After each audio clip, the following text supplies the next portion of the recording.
এই একটা রাস্তা, যাই হোক তোমরাও খুঁজো, আমরাও খুঁজবো তোমাদের জন্য, যেখানে ব্যবস্থা হয় ইনশাল্লাহ হবে। তবে এই মেইন রাস্তাটা তো আমরা বন্ধ করতে পারি। তাদের সভাপতি সেক্রেটারি বললো যে আমাদেরকে 2টা দিন সময় দেন, আমরা 2 দিন সময় দিলাম। তারপরে বললো আরও কয়েক ঘন্টা সময় দেন, আমরা তাও দিলাম। তারপর তারা এসে বললো ঠিক আছে আমরা এখানে সরে যাচ্ছি, আপনি কাজ। আমরা কিন্তু পুরো গাড়ি এখান থেকে উঠেও নাই। আমরা যেটুকু জায়গা এই আমাদের পাবলিক টয়লেট থেকে এইটুকু জায়গা, কারণ আমরা এখানে বিদ্যুতের লাইন উঠে গেছে, আমরা সিসি ক্যামেরাগুলো আমরা যখন সকালে কিন্তু তারা সরাই নিছে। তাদের এক নেতা এসে বলল, এরা কিন্তু সাধারণ শ্রমিকরা কিন্তু নিয়ে গেছে তারা গাড়ি। আমাদের কাজ চলছে 11টা প্রায় 11টা পর্যন্ত কাজ চলছে, গাছ কাটা হচ্ছে। হঠাৎ করে তাদের এক নেতা এসে বললে, 2জন নেতা, আমি বলছি গাড়িগুলো এখানে নিয়ে আসো। আমি বলে এখানে কাজ হচ্ছে বা কাজ বন্ধ। তখন আমি আর কিছু বলি নাই।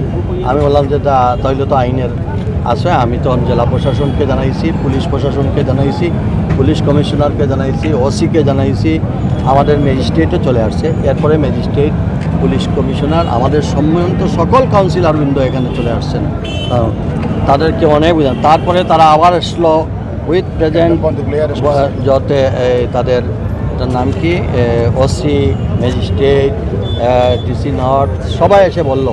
আমি বললাম আমরাও দেখতেছি, তোমাদেরকেও আমরা দেখার ব্যবস্থা করি, তোমরা এখন কাজটা করার শুরু। তারা বললো না এটা হবে না, আগে আমাদের জায়গা দেন।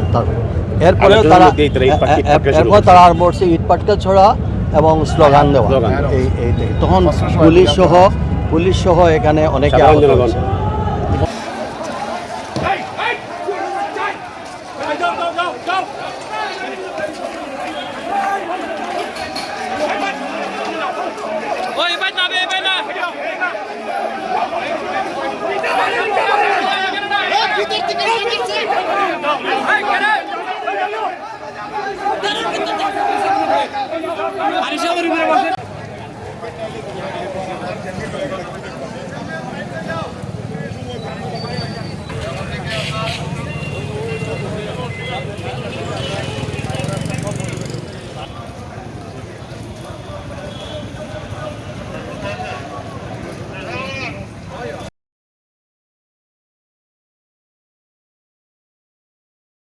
প্রধানমন্ত্রী রিকর্ডারি বক্তব্য পৌঁছাইলেন। আমি লাইব মাইরাম ভাই আপনি এই মেয়র সাহেব